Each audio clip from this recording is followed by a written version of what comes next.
Chapter 1 2 by 2. G'day everyone, Moon here. And those of you who took part in my Polltober may remember the poll asking about possible niche franchises to do a what if on. And much to my delight, the winner of the poll was Mega Man Battle Network, an offshoot of the Mega Man franchise that I think doesn't get talked about enough. And the first what if I do for this, of course, has to be based off of the biggest plot twist of the first game. What if Hub survived, I'm sure, is a question that everyone familiar with this series has asked at least once. And thus is the question that I'm going to be exploring in this series. With all of that out of the way, let's begin the story. Just like in canon, Lan and Hub are born to Haruka and Yuichiro Hikari, with Hub having a heart condition by the name of HBD. Unlike in canon, however, this time the doctors are able to catch the condition in time and begin treatment in order to save Hub's life. This means that Hub survives and does not become Mega Man.exe, but remains a human child. Unfortunately, however, there's no actual cure for HBD. So, while Hub survives infancy, he is still afflicted with a chronic heart condition which leaves him unable to run around and play like other children and forces him to spend the majority of his childhood in the hospital. This often leads to him being bullied by other children on the rare occasions that he's able to leave the hospital. These bullies soon learn how big of a mistake that is, however, when Lan jumps in to defend his twin. Lan loves his twin with all his heart, and knows that the heart condition that Hub has had nearly killed him once. As a result, he is very protective of his brother, and will often get into fistfights with other kids for saying mean things about him. This has caused Lan to be known as a delinquent in school, which means that most kids avoid him. But if that's the price he has to pay to protect his brother, then fine. He'd rather spend the afternoon visiting Hub in the hospital and going over their homework together anyway. Despite their circumstances, however, each of the boys do manage to make a friend. For Lan, it's the girl that runs the lunchbox cart outside of the Scilab where their father works. With the girl being 2 years older than them and having to work to support her family and her nature conservation group, she is a lot more mature than other kids her age. And so, when she sees Lan getting into a fight with another kid outside of the lab, she asks what's going on rather than automatically assume that Lan is a troublemaker. After getting the full story, she then helps treat his injuries, which allows them time to talk. With Lan sharing stories about him and his brother, and Sal sharing stories about her conservation group, the two quickly become friends. Hub, on the other hand, meets his first friend outside of his brother on one of the rare occasions that he's home from the hospital. While waiting in the park for Lan to come back from getting a ball for them to play with, he is approached by a girl from Lan's class called Mail. Being a relatively quiet girl, she's one of the few kids in their class who Lan will willingly talk to if approached. They're not friends, but they are friendly acquaintances. And Mail, having mistaken Hub for Lan, has approached him wanting to ask about the homework assignment they were paired up for. Hub quickly clears up the misunderstanding and the two end up becoming fast friends, helped along in part by Lan being okay with her presence. On the boys' 7th birthday, they are each given a PET with a custom net navi by their dad.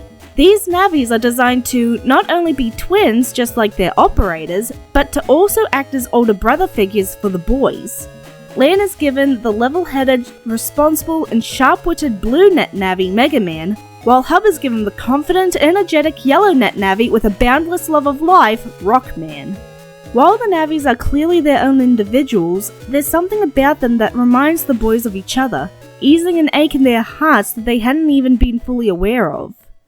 We now skip forward to the day the first game begins.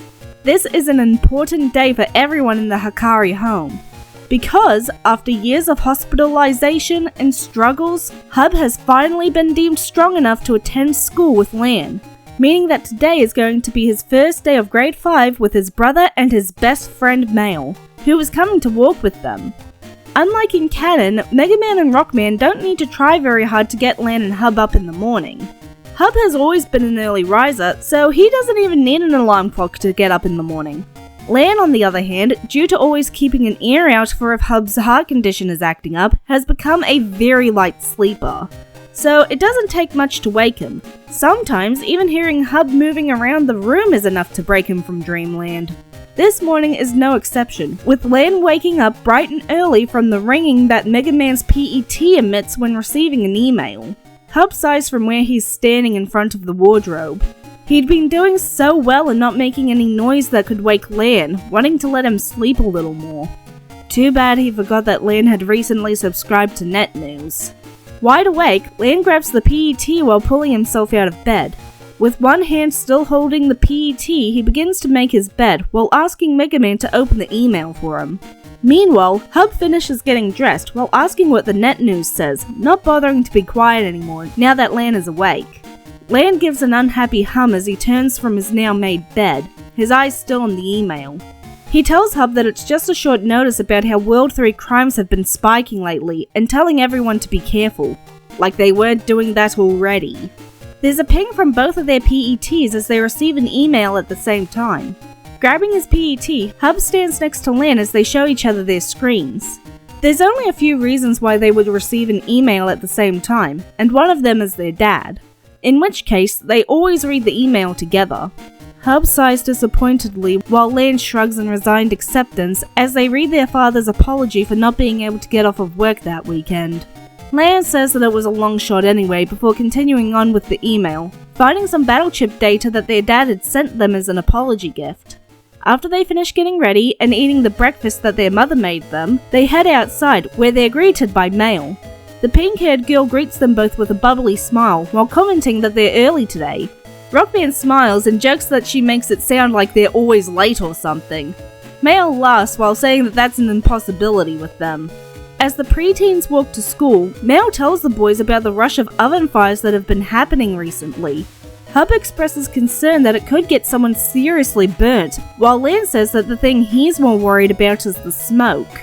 Burns can be nasty, but smoke inhalation can be just as dangerous and a lot harder to notice.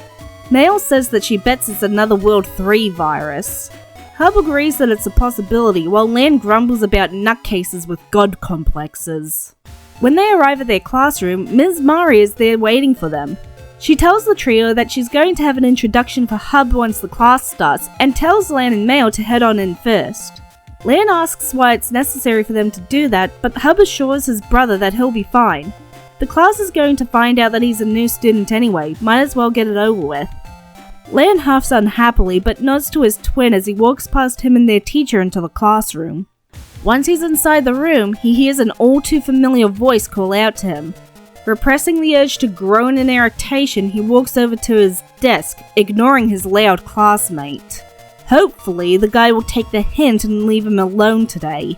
He doesn't want Hub's first day of school getting ruined because Dex Oyayama decided that today is the perfect day to be a jerk. However, no one has ever accused Dex of being good at reading social cues, as he marches right up to Lan's desk using his larger build to tower over Lan in what he clearly believes is an intimidating way. Lan looks up at Dex with his usual deadpan, asking what the larger boy wants.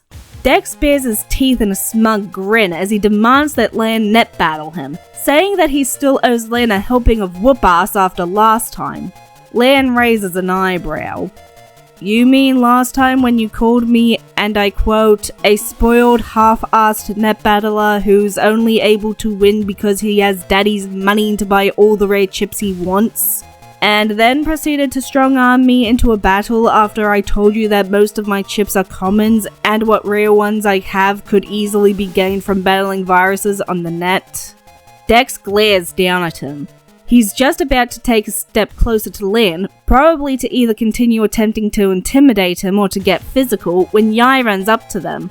She shoots a disapproving frown at Dex before glaring at Lan, as if this whole situation is somehow his fault. She tells the two boys that net battles aren't allowed in the classroom, nor is physical fighting. Lan crosses his arms while giving the younger girl an annoyed look, telling her that he wasn't the one that marched up to someone, got in their space, and demanded a net battle, so he doesn't know why she's looking at him. Yai looks like she's about to say something when the bell starts ringing. Huffing angrily, Dex storms off to his own desk.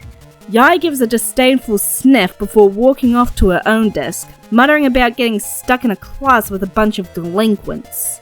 Lan sits in his chair before folding his arms over his desk and lying his head on top of them. Taking deep breaths, he tries to calm his frayed nerves and force his body to relax. He can't let Hub see him tense. He'll get worried and then he won't be able to enjoy his first ever day of school. Of all the days for both Dex and Yai to target him, it just had to be today. They couldn't have waited until at least tomorrow to do this. He straightens up as he hears the door to the classroom opening as Ms. Mari enters. Standing at the front of the class, she greets them, before announcing that they're getting a new student. At once, the class erupts in whispers as everyone questions who this new student is and what they're like. The only ones not making a ruckus are Lan and Mail, the former of whom really wishes that they'd all be quiet. His nerves are already shot, he doesn't need a headache on top of it. Thankfully, Ms. Mari settles them down quickly before turning to the door. She calls for the person on the other side to come in, and Hub steps in before walking over to join her at the front of the classroom. Instantly, Lan feels 6 sets of eyes looking from him to Hub, then back. He's not entirely surprised. The family resemblance is really strong, as it should be. But seriously, take a picture, it'll last longer. At Ms. Mari's prompting, Hub introduces himself with a small nervous smile. And now the entire class, except for Mail and Hub, are openly staring at him. Great.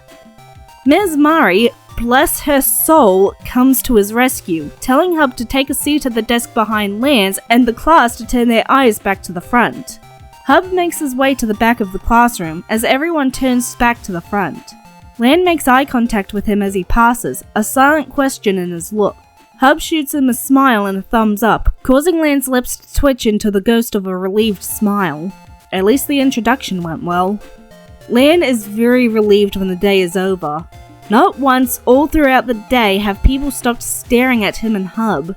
At least he can take some comfort in the fact that they haven't tried to do anything. So, at least there's that. But that doesn't mean that the constant eyes on him didn't make his skin crawl. At least Mail is still being her usual self. Maybe the rest of them will eventually take the hint and go back to ignoring him. Yeah, and maybe Dex will stop being a jerk. He stands from his desk, stretching his arms out as he turns to Hub. Before he can ask what the plan for the rest of the day is, Mail is walking up to them, asking if Hub can help her with something before he heads home. Hub agrees before turning to Lan, who waves him off, already knowing what he's going to ask. He tells them to go do what they need to.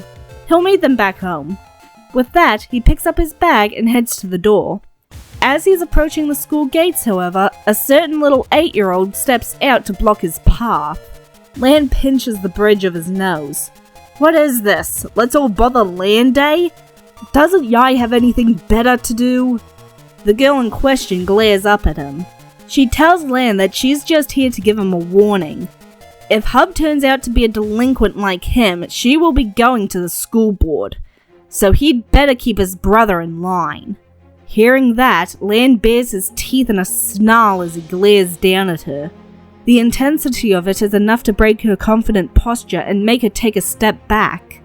He tells her that she can say whatever she likes about him. Rest assured, he's certainly heard it all before. He stopped caring a long time ago. But if she ever says anything bad about Hub again, then he doesn't care if she's 3 years younger than him. She will be sorry. With that, he pushes past her and out of the schoolyard. Mega Man sighs at his young operator, telling him that he really shouldn't say things like that to people, especially his classmates. Lan frowns, telling Mega Man that she's the one that just automatically assumed that Hub was bad news before she even talked to him. Hub is the kindest person he knows and she just wrote him off as a problem because he's Lan's brother. If Mega Man had a physical form, he'd be rubbing Lan's back soothingly right now. But he doesn't, so he tries to use his words, telling Lan that he knows and that Lan is right, it's not fair. But threatening his classmates isn't going to help the situation. Lan sighs as his shoulders slump. He knows Mega Man is right. He should have handled that better. But I'm not apologizing to her. I know. When Lan and Mega Man arrive home, they find a red-haired man with a goatee looking at their home panel, while Haruka stands to the side sipping some tea. Seeing one of her boys, she turns to Lan with a smile, asking where Hub is. Lan explains that he's helping Mail with something before asking who the man is. She turns back to the man, explaining that he's from Net Safety. With all of the oven fires that have been happening lately, they've been sending out electricians to check on people's home panels for viruses. The man tells them that he should be done with his check in just another hour. Thanking the man, Haruka turns to Lan and asks him to head to his room to give the man some space to work. Nodding in understanding, Lan heads on up and straight to his PC. He's not going to be able to get started on his homework until Hub gets home, so he might as well kill some time surfing the net. Jacking in Mega Man, they head out into the net to do some chip hunting. Many consider buying chips to be the better and easier way of buffing up their folder, but in Lan's opinion, there's nothing like the feeling of taking out a bunch of viruses and getting a rare chip for your hard work.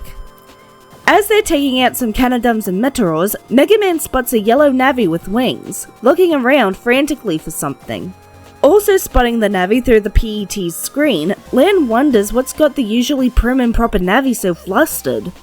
Before Lan can protest, Mega Man jogs up to Glide, asking what's wrong.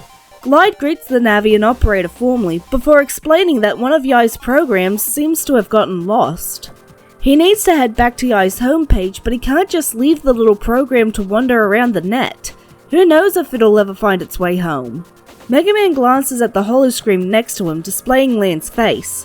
A look that, to anyone other than Mega Man, would just look like his usual apathy. A small smile tugs on his lips as he turns back to Glide, offering to look for the program for him. As Glide stares at him in surprise, he turns to Lan, asking if that's okay with him. Lan shrugs casually while turning away, saying that they don't have anything else to do. Mega Man has to fight very hard to keep himself from sighing. Why can't Lan just admit that he's worried? Glide is silent for a moment before he bows to the two of them, thanking them for their help. He hands them an access code for Yai's homepage, telling them to bring the program there once they find it. With that, they part ways, glide back to Yai's homepage, and Lan and Mega Man off to find the missing program. Turns out they don't need to look very far. The little guy had only made it to the path leading to Dex's homepage before it sat on the ground and started crying. Using the voice that he normally reserves for family and dogs, Lan gently comforts the program, telling it that they're there to bring it back to Yai. With the program calmed, they lead it to Yai's homepage and one very relieved Glide. Glide thanks them profusely for their help, asking what he can do to repay them. Mega Man looks at Lan with an eyebrow raised expectantly.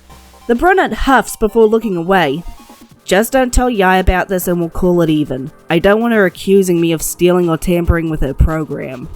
Very confused, Glide agrees uncertainly. Mega Man rolls his eyes as he exits the homepage, asking if that's really what Lan is worried about and not his classmate figuring out he has a heart. Lan huffs annoyedly before checking the time. The net safety guy should be done about now, and Hub and Mail should be done with whatever it is that they were doing. It's likely that Mail will be sticking around to do her homework too, since it's getting late into the afternoon, so maybe he should go get some snacks ready for our homework group. With that thought, he jacks out Mega Man and stretches out his arms, before heading to the door. Before he can even grasp the handle, however, he hears a frightened shriek from the other side. And that, everyone, is where I'll leave the story for now. Join me next time as the lives of the twins quickly become more complicated and the World 3 really start making moves. I'm Rune. See you next chapter.